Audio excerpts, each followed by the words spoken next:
Hello, everyone. I hope all is well. I want to say thanks for always joining me. I'm in New Orleans and I said to myself, what can I do since I'm practically stranded as it relates to the snow? The snow came, and of course, they have no trucks and so forth. Here are some pictures of what was happening and still happening. And I said to myself, what can I do than sit, design some content, and share? But the content I want to share with you is important. Although I'm stuck here, hopefully I'll be home tomorrow. I thought it important to share with the community some thoughts that are going to be relevant for the next 5 years or so. Yes. And I want to talk about Stargate AI, all right? Or Stargate project or initiative. Whatever you want to call it, there's something happening. And we need to know about Stargate. Now, I want you to imagine a world where diseases are eradicated. Education is personalized. And as a matter of fact, the technology works seamlessly to improve every aspect of your life. In January 2025, yes, the announcement came about Stargate. Stargate AI project signals the dawn of a world with a promise to revolutionize our society. However, with great promise comes great responsibility. Today, I want to explore the possibilities, the challenges, the concerns of this transformative initiative. Yes, it's going to transform our lives. Whether you're in Europe or the Caribbean or Central America, the investment that suggests the investment suggests that a lot of money is going to be spent.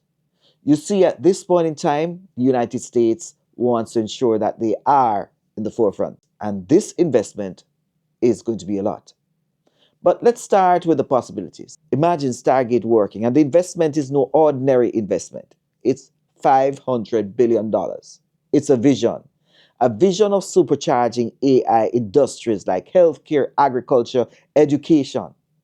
And let me say that education will always trail based on investment. And I do hope at some point everyone would understand that if we educate the population, we get more productivity.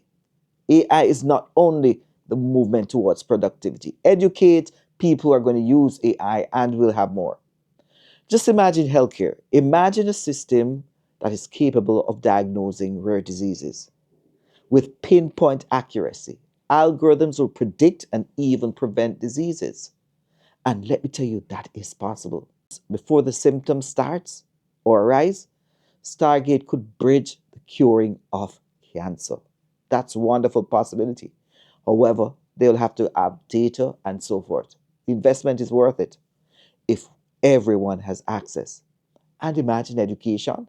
Just picture a classroom that tailors the curriculum specifically for the 36 students in that space. It's possible. AI could analyze students' strengths, weaknesses, and of course, create a personalized curriculum. We've spoken about personalized curriculum before, but this investment, based on the data they want to have, is going to be supercharged. We have to understand that in movements. And of course, the concept of no child left behind could become a reality if everyone has access. In our system, we have seen already where not everyone has access to the technology. So I wonder how this will work. And for those who believe that climate change is not a reality, then we could have bigger data. We could have greater data dive into these situations. And then we could maybe suggest to those deniers that climate change is actually a reality. Or they might even say that's just fabricated again. You know, there are some people in our society, but notwithstanding, we could optimize renewable energy sources and predict disasters before they happen and find remedies towards these situations. Now, let me say this growth is beyond imagination. Based on the investment, $500 billion. It means a lot. It means that people are going to have jobs. More jobs will be created.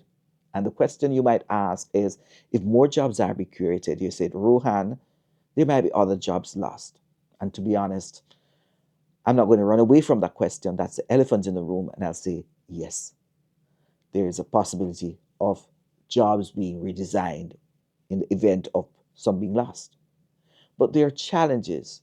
Progress isn't just straightforward, it's about a windy road sometimes. And with this road comes challenges. scaling, offering an infrastructure that can really be leveraged for everyone to have access. And with this comes some hurdles that we have to also navigate. There could be economic disparities in our society, as we have now. And let me say that the data being used currently is already tainted with biases. How will this go into the future with such an investment? While this project will generate thousands of jobs, as I said before, there's a risk that the gap could be widened for those who understand AI and those who don't. And let me say that education is going to be essential for upskilling individuals to ensure that they can be included. And that is why I'm coming together to have some sessions where I talk about AI, to educate individuals about AI, and also to share my knowledge and applications. So the infrastructure is going to be demanding. Building big data centers, I hope the Caribbean also will be a part of that. There's going to be enormous energy taking up these data spaces. And there's some issues regarding sustainable goals as it relates to our energy and using, of course, renewable energy systems, as well as prioritizing how we do this. Currently, AI uses a lot of energy, and many individuals are concerned about that. Now, United States having these investors come along to invest over $500 billion, it's good. Let me say that as we move forward, we have to understand that as United States accelerates its AI initiative, international competition will increase. And how will this affect our progress and foster collaboration and allow us to work collaboratively in a global setting as it relates to AI? We're entering a world where technology must unite us. It should not divide us. It should not fragment us, but it should lead us to collaboration in order to solve the world diseases if these companies are talking about that. It's going to be important for us to navigate this field. And with this, it requires every government, the Caribbean government, I always mention the Caribbean because I'm close to the Caribbean, and world leaders to understand the need to navigate. Let me say that we have to be concerned how these individuals are going to approach it. And let us understand that there's the elephant in the room.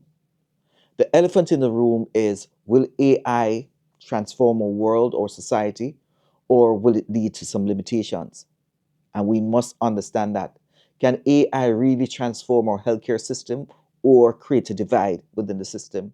So if I said to you, give me your mobile phone so I could have access to your information, you might hesitate. But these companies are going to have access to huge amount of data.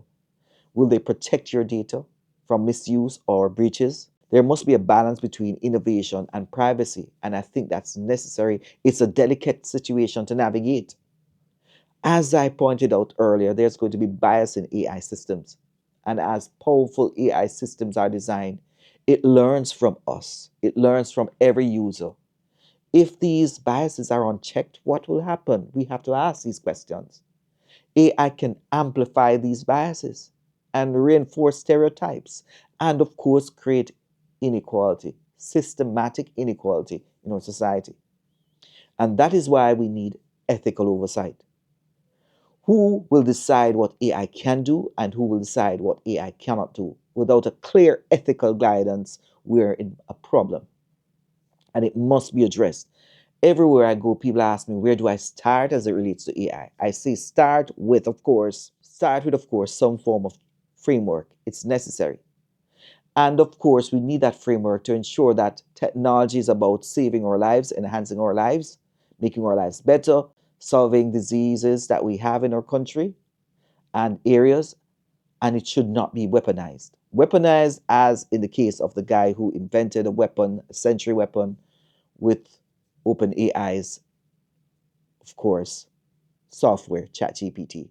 He created a century weapon that was able to fire based on command from ChatGPT. They didn't give out a lot of information, but I have my imagination regarding what is possible with that tool based on command. The promise of AI comes with unspoken mandate as it relates to responsibility, and we have to understand that. Let me conclude by saying AI represents the frontier of humanity. As someone said, it's the golden age, but it cannot be the golden age without paying attention to the ethical issues that we must address. Without that, we journey on a journey that is going to be one that is exclusively for some and not all. But we must use AI to refine our lives, enhance our lives, and of course, connect with those who are truly need.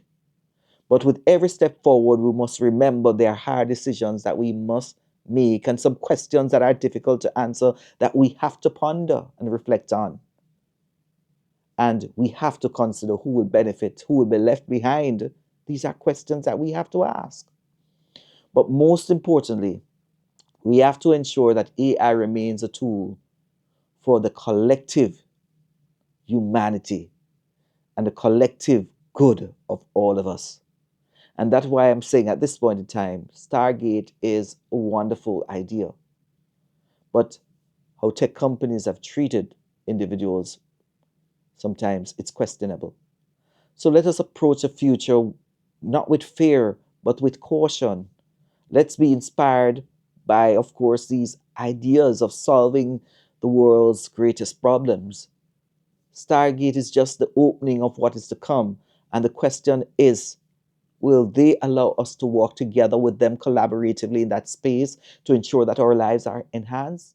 Or will they take away our agency from us where we can't act? I don't want that. It's up to all of us to decide to advocate for ourselves to ensure that Stargate is used in the correct way it was suggested. So, as I close, let me say it's important to understand that we are on a cutting edge of what they say, as one person said in the meeting, the golden age. But it should not be the golden age for some, but for all. As I always have concluded, AI is not for some, but for all. Thanks for listening. And remember to subscribe and, of course, follow my work. Thank you.